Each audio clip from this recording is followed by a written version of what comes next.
Let's discuss Unit 9 solutions. The first 5 questions of this unit are all repeated questions from the previous year question papers. In the standard Ethernet with transmission rate of 10 Mbps, assume that the length of the medium is 2500 meter. The size of a frame is 512 bytes. The propagation speed of a signal in a cable is normally 2 into 10 power 8 meter per second. The transmission delay and propagation delay are. Transmission delay will be given by packet size divided by the bandwidth. Here packet size is nothing but the frame size and bandwidth is the transmission rate. So packet size is 512 bytes divided by transmission rate is 10 megabits per second. We know that 10 to the power 3 will be 1K and 10 to the power 6 will be 1M. We can write this as 10 into 10 to the power 6. And here 512 by 10 into 10 to the power minus 6. The per seconds here will be going to the numerator as seconds. So 512 divided by 10 will give 51.2. 10 to the power minus 6 is microseconds. So transmission delay will be 51.2 microsecond. It is here. So option number 2 will be the right answer. Now we will calculate propagation delay and the formula will be distance divided by speed. Distance here is nothing but the length of the medium and speed is given as propagation speed here. So distance is 2500 meter divided by the propagation speed is 2 into 10 to the power 8 meter per second. Meter get cancelled and per second will move to the numerator. So 2500 divided by 2 into 10 to the power 8 can be written as 10 power 2 into 10 power 6 and seconds will move to the numerator. So 2500 divided by 2 into 10 square is 100 and we can move 10 to the power 6 to the top as 10 power minus 6 seconds. I am cancelling 2 zeros here and 225 will be cancelled at 12.5. So 12.5 microseconds will be the propagation delay and it is right here. The next question, a TCP server application is programmed to listen on port P on host S. A TCP client is connected to the TCP server over the network. Consider that while TCP connection is active, the server is crashed and rebooted. Assume that the client does not use TCP keep alive timer. Which of the following behaviors are possible? The TCP application server on S can listen on P after reboot. If the TCP server is dedicated to one process, it will start listening to the process at the client even after reboot. So statement 1 is marked as true. So consider the server is dedicated only to one process. So in that case, it can listen to the client on that port. But in general, once the current session ends because of a crash and a new connection is established because of reboot, this new connection can take place on the same port. So this statement also supports statement 1. Next statement, if client sends a packet after the server reboot, it will receive the RST segment. Since there is no keep alive timer, after reboot, TCP server may not remember any info regarding the previous connection. In that case, if it receives packet from the client, it may generate the reset segment, which is mentioned here as RST segment. A TCP segment is sent with RST flag when a connection request is received on destination port, but no process is listening at that port. Here the case is the client is sending a packet and it is receiving the RST segment. And they say RST will be sent from the server only. So this case is also true. In light of the above statements, choose the correct answer from the options given below. Option 1, both statement 1 and statement 2 are true. Next question, consider two hosts P and Q that are connected through a router R. So take this to be P, this is Q and this is router R. The maximum transfer unit value of the link between P and R is 1500 bytes and between R and Q is 820 bytes. A TCP segment of size 1400 bytes is transferred from P to Q through R with IP identification of value is given. Assume that IP header size is 20 bytes. Further, the packet is allowed to be fragmented, that is, don't fragment flag in the IP header is not set by P. It means the packet can be fragmented. Which of the following statements are true? Let's see how the 1400 bytes are transferred. So the capacity between P and R will be 500. So 1400 will be sent from P to R. At R, we have 1400 now. The maximum transfer unit between R and Q is 820 only. Out of that, the IP header will take 20 bytes. The packet will be fragmented here. So the first fragment will have 800 bytes with 20 IP header, which is equal to 820. Then if you take the second fragment, just deduct 800 from 1400, you will get 600. Along with that, we will add the IP header and this will give 620. This will reach Q from R. Let's check the statements. Two fragments are created at R. It is true. An IP datagram size carrying the second fragment is 620 bytes. So the first one is 820 and second one is 620. Statement A is true. Whichever options excludes A will be excluded. The second statement, if the second fragment is lost, then R resends the fragment with IP identification value of the given value in the question. If the second fragment is lost, what will happen is P will send 1400, the complete segment, to R, and R will fragment it again and send it to Q. While sending identical copy of earlier datagram, a host may optionally retain the same ID field. We are not sure about this value.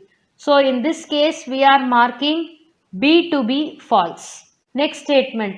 If the second fragment is lost, then P requires to resend the entire TCP segment. Yes, in this scenario, we have seen such thing only. So C is true. Next statement. TCP destination port can be determined by analyzing the second fragment only. Not so, it can be analyzed using any of the fragment. So the destination port will be available in both the fragments from R. This is also wrong. Once we know B is also wrong, we can say option 1 is also not there. Option number 2, A and C only will be the right answer. Next question, match list 1 with list 2. Physical layer. In the physical layer, the data will be in the form of bits and it has to be transmitted over some channel. So in this case, we will mark A23, transmission of raw bits over communication channel. Next one, data link layer. Here the data will be in the form of frames. Transforming the raw bits in the form of frame for transmission. B is mapping to 1. A3B1. Option number 3 will be the right answer. Next, C, network layer. Control and monitoring of subnet. Transport layer, datagrams transmission data through connection oriented TCP or connectionless UDP using datagram. D is mapping to 4. Next question. Match list 1 with list 2. CDMA, it is code division multiple access. I have already given the full forms in the previous question paper, so I don't want to write it again here. What is CDMA? So it is accessing mechanism for multiple transmitters over a single channel. What is GSM? It is Global System for Mobile Communication and it's a cellular technology that employs FDMA and TDMA. So B will be mapped to 4. A3, B4, we will rule out 3 and 4 options. UMTS, Universal Mobile Telecommunications Service. This will be mapping to 1. It provides mobile internet connection with faster data transfer rates. C1 is here. So option number 2 will be the right answer. We'll also rule out option 1. Wi-Fi, wireless fidelity. It allows user to connect to a network or to other devices over wireless channel. It will be mapping to 2. Next question. The next 5 questions from here. It is based on the IP datagram. I have included the diagram of the IP header so that it will be easy for us to work with it. IP datagram has arrived with following partial information in the header in hexadecimal. Let's take hexadecimal is from 0 to 9 and 10 to 15 will be represented by A, B, C, D, E, F. How will you represent them in binary? Just take the last digit here. F is 15. How do you represent them in binary? We'll represent it as 1111. So we'll have 8421 and when you add up all this you will get 15. So this is 1 bit in binary. So how many bits do you actually need to represent one hex digit? So for one hex digit, you will need 4 binary bits. Actually 4 bits, they are binary bits. Now they have given partial information in the header. Every number is a hexadecimal digit. Now we have to apply this hexadecimal digit and then interpret everything. Basically they are asking what is the header size. General IP header size will be 20 bytes. This is out of our knowledge. But here it is completely the header and len is nothing but header length. Understanding from this diagram, here it is 4 bits, 4 bits. So 8 bits, then 16 bits, there are 32 bits.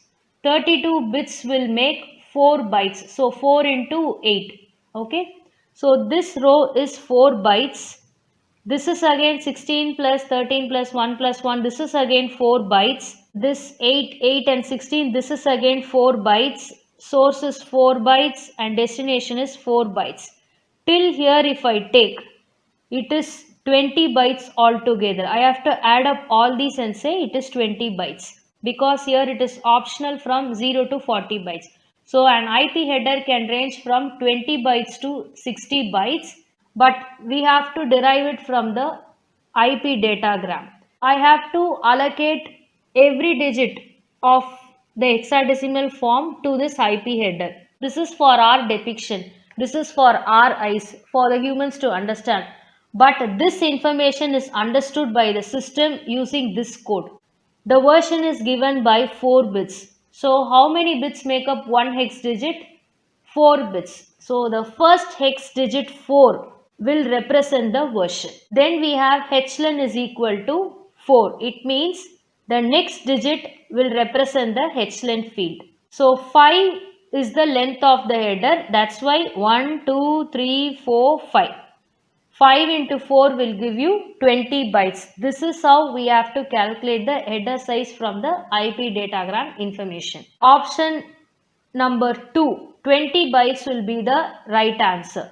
20 bytes is the header size. So for the subsequent questions, we'll just map the hexadecimal digits to the corresponding fields. Next question, what is the size of datagram? Datagram size is given by total length, this field. This will be the sum of data plus header. Datagram size will include the data value as well as the header value. Now how to find this total length? So as we discussed earlier, this is 4 bits. So the first digit is represented here. Then for the next 4 bits, the next hexadecimal digit. Now it is 8 bits. 8 bits means it is 4 bits and 4 bits. This is the first hex digit means this is the second hex digit. So 4 and 4 will have 8 bits means you have to take 2 hex digits. So what are the next 2 digits? 0 and 0. Then we have 16 bits. 16 bits will take 4 hexadecimal digits. 0054. Now this is in the form of hexadecimal. If you convert this into decimal, you will get the total length, that is the datagram size. How to convert this into decimal? you have to add the 16 parts together. So let's start.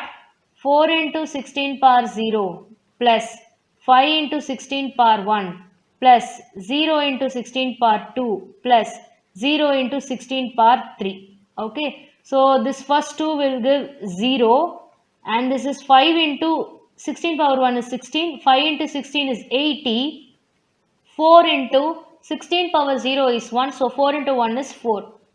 So 0054 in hexadecimal is converted to 84 in decimal. Therefore, the datagram size will be 84 bytes. So we know header is equal to 20 bytes, and so data will have the remaining bytes. Okay. What is the size of the datagram? 84 bytes. Option number 3 will be the right answer. Next question. How many more routers can the packet travel to?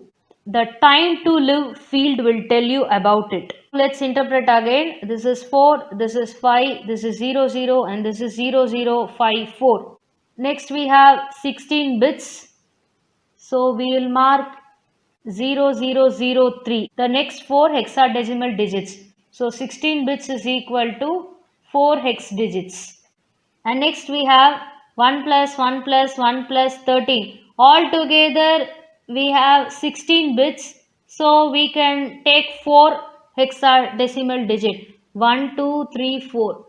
So together I am taking 0000. Now time to live is 8 bits. So 8 bits means 2 hex digits. It is 20. 20 is in hexadecimal format. Convert it to decimal. 2 into 16 power 1 plus 0 into 16 power 0. 2 into 16 plus 0. 2 into 16 is 32. Option number 4, 32 will be the right answer. We can say it needs 32 routers or it will have 32 hops. Next question. What is the protocol of the payload being carried by the packet? So the protocol field will tell you about it. So we have seen the interpretation till 20. So let's mark 4, 5, 000054. Then we have 0003. Then we have 4 zeros. We have 20. Now the last 2 hexadecimal digits given here, 06. The question says it is only with partial information. That's why they have stopped. If you browse in the web, you will see the complete IP datagram, and there will be lots of questions regarding that. What is actually payload? Payload is your data, okay, or payload is what it carries. So the protocol of the payload is given in the protocol field. It is 8 bits actually. It means it will take 2 hex digits. So protocol has the number 06 in hexadecimal. You have to find the decimal value of 06. 0 into 16 power 1 plus 6 into 16 power 0. So 0 plus 6 into 1, which is equal to 6. So you have the protocol value as 6 in decimal. There is a website called iana.org. What is IANA? Internet Assigned Numbers Authority. If you go to their website, there will be a list of numbers and their respective protocols. The protocol number 6 is for TCP, Transmission Control Protocol. Option number 3, TCP protocol, will be the right answer. So for information purpose, let me give you the protocol numbers of the other 3 protocols that are in the option. What is ICMP? It is Internet Control Message Protocol. ICMP has the protocol number 1. SCTP, it is Stream Control Transmission Protocol. The protocol number of SCTP will be 132, and TCP it is 6. IGMP, Internet Group Management Protocol. This has the protocol number 2. You can note down the protocol numbers of some commonly used or frequently asked protocols. Next question. What is the efficiency of this datagram? Efficiency is given by the formula Payload divided by total length.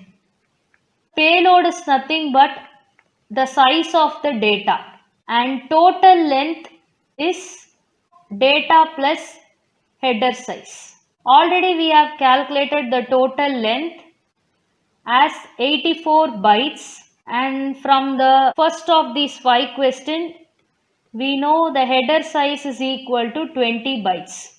So this is like 84, this is 20, and we have to find this x. Okay. So how much is the data size?